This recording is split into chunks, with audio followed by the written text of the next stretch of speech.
Abusia, me makwa abacha ne wo isu bi. Eka kitu odi nka Africa na wotwe ni. Nka ye nti asempa. Ni na ne se Burkina Faso man payini. Ibrahim Traore. Olofo nka obi air poison through tea. Olofo ni na so mo ye nhyiemu bi. So nhyiemu na se no mo serve on the tea. Na tea no said you almost serve on the tea no. Olofo watching line no wa anom tea no. Na omo almost serve on tea no. Dear omo almost serve on tea no. And I was saying omo exchange. It was like it's a acquaintance bebree na. I say Africa or acquaintance say yemu bebree na yem pa de pa. Especially say bia efiri ya yemu a anytime bia ye pese broni na be yemai and I pese broni ene di enim.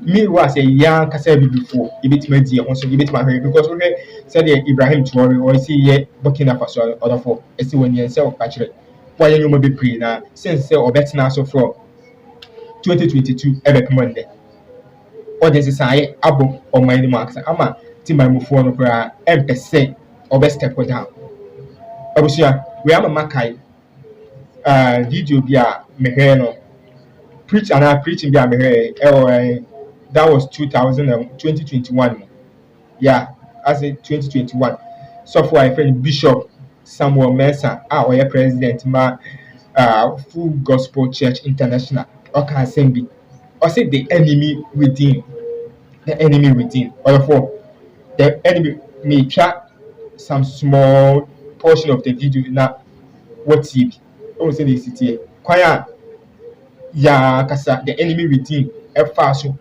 Emma and I say Faso ekum Burkina Faso president then time I friend of Thomas Sankara or for me say when you story no so mo me in some papa na e kan embra Burkina Faso, the man who gave them independence, Maurice Yamego, was eliminated by his own people. When Thomas Sankara came, his own body group killed him and got rid of him. The enemy is not outside, the enemy is within.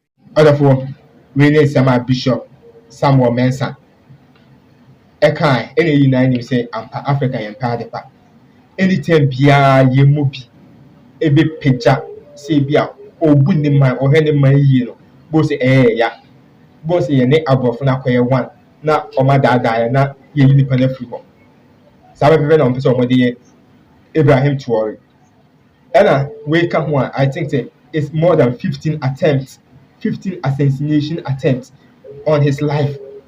Hey, bonne be na why abusia mo man ko he video no embra mesra wa nya to wase hwe video no from start to end say the be a obeti ase eyi azingatv base outside Ouagadougou. Nothing big. Just a quiet gathering of senior officers and advisors to discuss logistics for an upcoming operation in the east. Calm, casual, nothing unusual. They sat in a circle under a mango tree. Cups of warm, spiced tea were passed around by a soldier in plain uniform. Traore took the cup, as always, with a smile. He nodded in thanks, but then he paused. He didn't sip, not yet. His eyes flicked toward the server. A new face, young, nervous. He held the cup in both hands, gently, like it was glass. Across the circle, Colonel Yaya Konate, an old officer known for his sharp mind and cold eyes, took his first sip quickly, almost too eagerly. He looked at the president and said, "Please, drink, sir. The tea is fresh." But Traore didn't move. He smiled. Then slowly, he placed the cup down on the small wooden table beside him. The air around them shifted, slightly. Not enough for a normal person to notice. But Captain Zongo, sitting in the back like always, saw the signal. Traore had trained with wolves. He knew how betrayal smelled. 2 hours earlier, inside the palace, Traore had received an anonymous tip. A small note left on his desk while he was in a meeting. "Watch your tea. Today, they will test your trust." This is azingatv. No name, no clue. Just that one warning. He didn't ignore it. Instead, he played along. He stuck to the schedule, traveled to the base, sat among men he had known for years, and waited for someone to show their hand. And now, as the untouched cup sat between them, something was very, very wrong. Traore looked straight at Colonel Konate and said, "You know, I always find it interesting. How many things can hide inside something as small as a cup?" Konate gave a tight smile. "That's the beauty of tea, sir." "Or the danger," Traore replied. Then he stood up slowly, and the tone of the entire meeting changed. President Ibrahim Traore stood tall, his hands behind his back, eyes steady on Colonel Konate. Everyone else at the meeting froze. The air turned thick. The birds nearby had gone silent, as if they, too, were waiting for what came next. Traore didn't raise his voice. He didn't pull rank. He just asked a question, quiet but sharp like a blade. "Colonel, do you trust the people who poured this tea?" Colonel Konate blinked. His lips tightened. "Of course, Mr. President." "Good," Traore said. He turned to one of the aides and pointed to the untouched cup. "Then please, drink mine." The aide reached for the cup, confused. Konate's eyes widened. "No, wait," he said quickly. "We don't want to mix cups. There could be hygiene." Traore raised his hand. "Hygiene, Colonel, or poison?" The circle of officers went silent. You could hear the wind brushing against the trees. Konate tried to recover. "Mr. President, I assure you no one here would—" But Traore was already walking away from the table. He pulled out a small walkie-talkie and spoke 2 words, "Bring him." Within seconds, 2 soldiers came forward, escorting the young tea server, the nervous soldier in plain uniform, his hands tied behind his back. He looked terrified. His mouth was shaking. One of the president's bodyguards placed a small pouch on the table. Inside it, a tiny plastic vial found hidden in the server's sock. The label on it read in tiny writing, VXT42, a slow-acting neurotoxin, enough to kill a man within minutes, colorless, tasteless, odorless. And now, sitting inside a teacup meant for the lion of Burkina Faso. The president turned to the circle of officers. "I've led soldiers into real battles," he said calmly, "and I've buried brothers in war. But this, betrayal from inside our own house, is worse than any enemy." Then he looked at Konate again. "You invited me here. You arranged the tea, and you told me to drink first." Konate stood up slowly, his face pale. "This is madness." But Captain Zongo was already moving. Within seconds, Konate was surrounded. Traore stepped closer, face to face. "Did you think I wouldn't feel it, Colonel? You think I made it this far by drinking every cup handed to me?" Konate said nothing. Traore leaned in. "Men like you don't want power to serve. You want it to sell." Then he gave the order, "Take him in." "No public arrest. We're not giving them a show. We're giving them silence." As the colonel was led away, the rest of the officers sat in disbelief. The poison had failed. But the message was clear. The lion had been tested. And he did not blink. Back at the palace, the traitor was locked in a cold underground room. The kind where the walls heard every word, but never spoke. Please subscribe to azingatv. Colonel Konate refused to talk. He denied everything. Claimed he had nothing to do with the young tea server. Said he didn't know about any poison. That he was being framed. But President Ibrahim Traore wasn't interested in shouting matches. He believed in evidence, quiet, sharp, and solid. Captain Zongo walked into the interrogation room with a small black notebook. It had been found hidden in the soldier's bag. The tea server who nearly served death in a cup. Zongo flipped it open, showing it to Konate. "This is your handwriting," he said. "We checked." Inside the pages were coded names, meeting dates, and strange payment lists. The night was quiet in Ouagadougou. Too quiet. President Ibrahim Traore stood by the window of the palace, watching the city sleep. The wind was dry and full of dust. But he felt something else in the air, something wrong. For weeks, strange things had been happening. Military plans were leaking. Secret meetings were no longer secret. Enemies seemed to know too much. Ibrahim knew this wasn't luck. Someone close to him was a traitor. He felt it deep in his bones. Burkina Faso had broken free from foreign control. Ibrahim kicked out foreign troops. He took back the country's gold, its land, its voice. But the powerful countries were angry, and now they were trying to sneak back in with spies. Then, one night, he got a message. A young soldier named Captain Naba Zongo had found something strange. He was in the north, checking radio signals, when he picked up a secret message. It was hidden inside a fake farming report. But the message wasn't about farming. It had maps. It had names. It had secrets only the president's team should know. Ibrahim called a secret meeting at midnight. Only his closest people were allowed in. No phones, no outside contact. Zongo put the papers on the table. The traitor had a name. Colonel Désiré Ouattara, Traore's old friend. A man he trusted with his life. The same man who now sat next to him in meetings. The same man who knew every detail of Burkina Faso's defenses. The room went cold. No one spoke. "He's been giving information to the foreigners," Zongo said. "He's been doing it for months." Ibrahim's heart was heavy, but his face stayed calm. He looked at everyone in the room. "No one moves," he said. "No one arrests him. We wait. We watch." He took a deep breath. "If there's a snake in this house, we don't kill it yet. First, we follow it to the nest." The hunt had begun. The next few days felt like walking through fire. Ibrahim Traore went about his normal duties, shaking hands, giving speeches, holding meetings.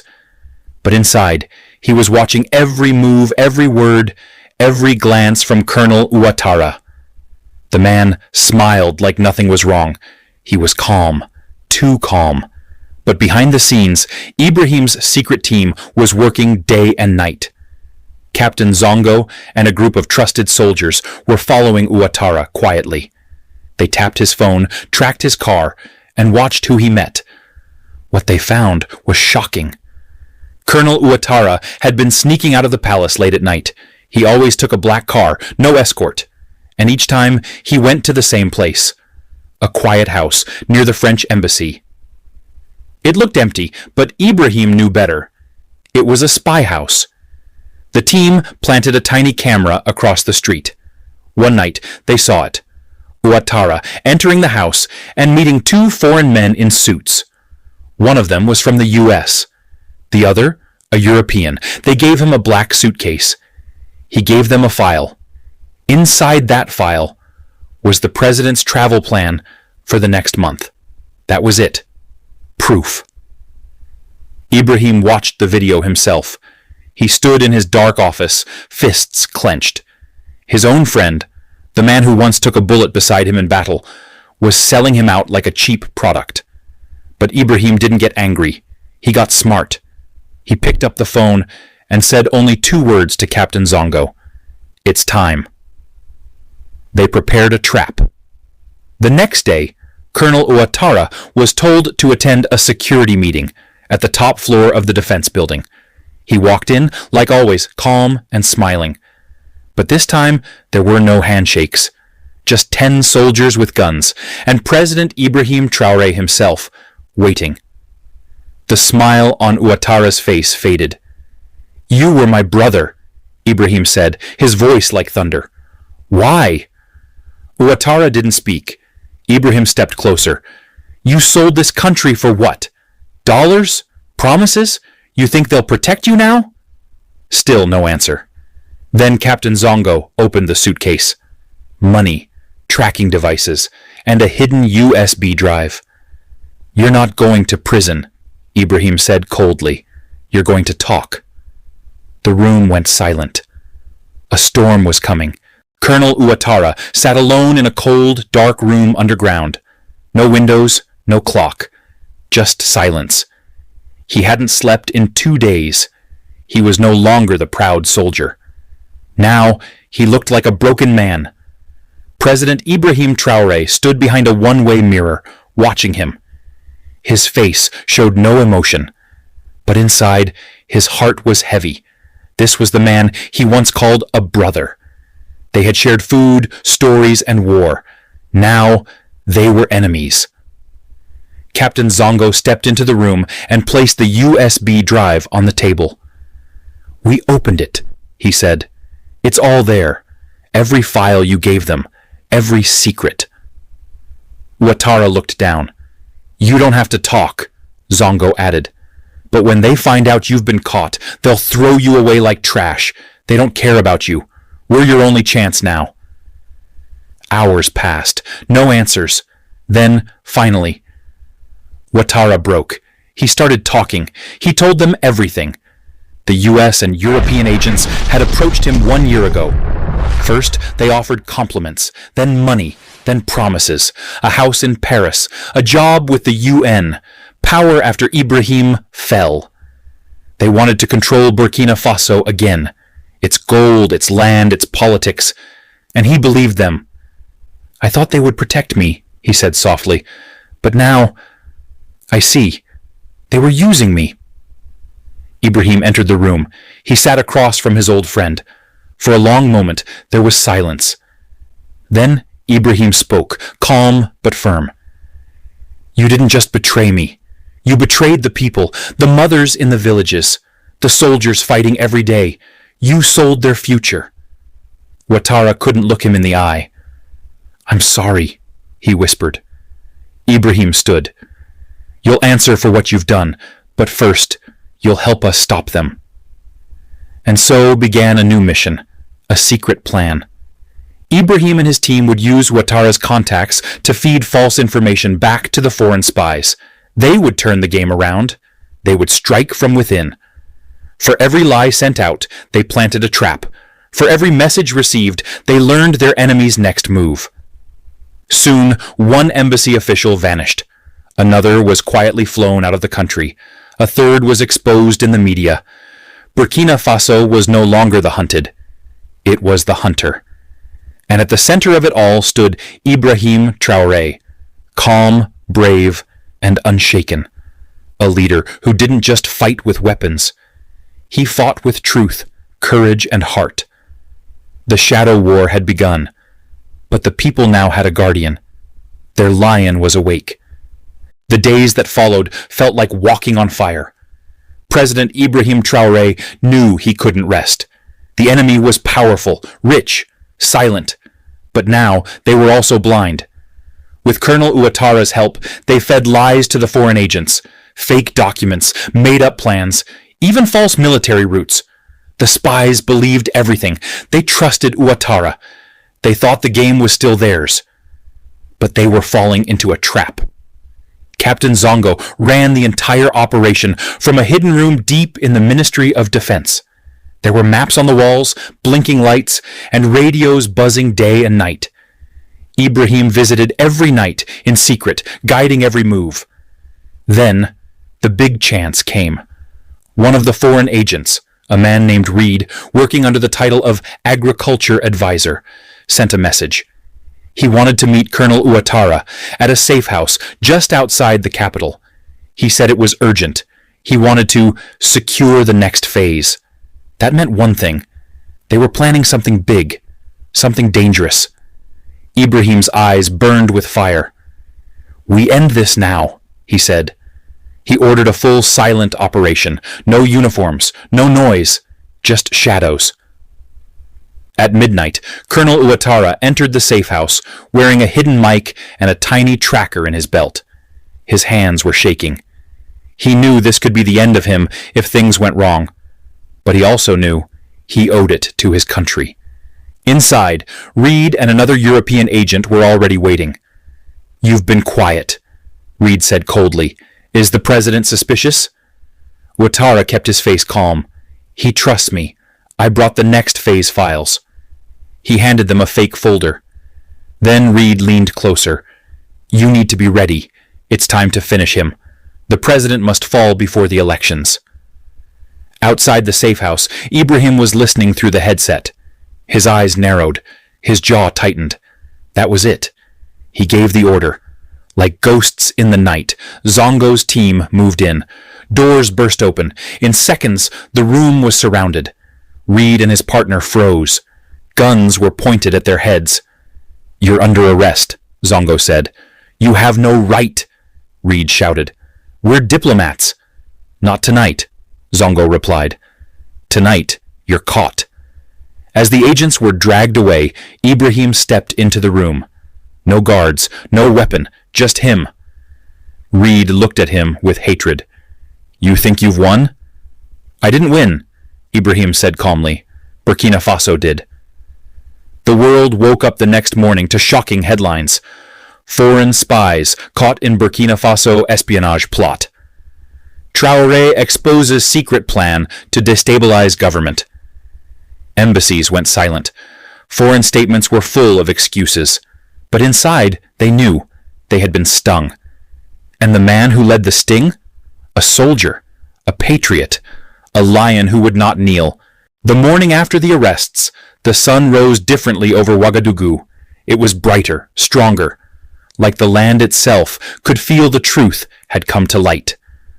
Crowds gathered outside government buildings, radios buzzed in market stalls, and people whispered in the streets. The president caught them. They were going to destroy us, and he stopped them. Ibrahim Traore saved the country. Inside the Koshiam Palace, Ibrahim stood alone on the rooftop, staring out over his people. He didn't smile. His face was calm. But inside him was fire, not of anger, but of duty. He had made it through the shadows, but the war was far from over. He called a national address that evening. No fancy words, no long speeches. He walked to the podium, wearing his army uniform, simple, sharp, and full of meaning. The whole country watched. "I speak to you tonight not as a president," he said, "but as your brother, your son, your soldier." His voice was steady. His eyes were strong. Foreign powers tried to poison our nation from the inside. They used one of our own to steal our plans, our dreams, and our Please future. subscribe, They comment, wanted and chaos. share for more content. They wanted fear. He paused. The room was silent, but they failed. The crowd outside cheered. People clapped in homes, in tea shops, even in the remote villages where electricity was rare, but respect for courage was deep. "I will never sell this country," he said. "Not for gold, not for deals, not for power. Burkina Faso belongs to its people, and I swear to protect it with my life." He raised his hand high. "This is my oath. I will never kneel to foreign masters. Never again." The words hit like thunder. Across the continent, young leaders listened. Activists cheered. Even elders who once doubted him now nodded with pride. Traore was more than a president now. He was a symbol, a shield.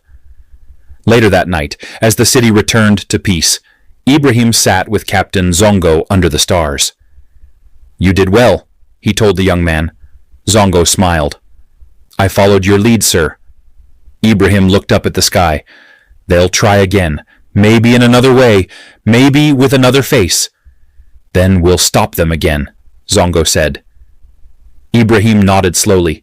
"Yes, as long as we stand together, they'll never take this land." And with that, the lion rested.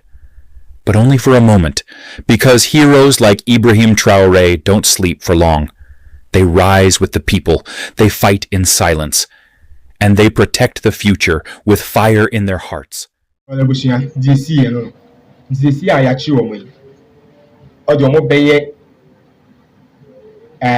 Example. Ama oma plan say on piso we in the free one. Well, obviously, who bit my chair waging. Ever comment section as dear no to say on fan yom. Dear, and no to say on fan yom. Be mum dear, care idea about on. That's all. Because one kun not what that's one kwa. Wouldn't go to Mukrana. Still na kwanya obe faso on be like kwanya on be faso a communicating Eddie on be. So the best thing is say in the free. That's all. Me my opinion. With my chair or conversation I say. And I best show I say no first time I channel with so. And I say be our subscriber, but more than subscribe, like it, comment na share sɛ be ya afoforo so benya ahwe yakra. Thank you so much for watching. Kindly don't forget to like, comment, share and subscribe. Stay safe till we meet in the next one. I love you and it's bye for now.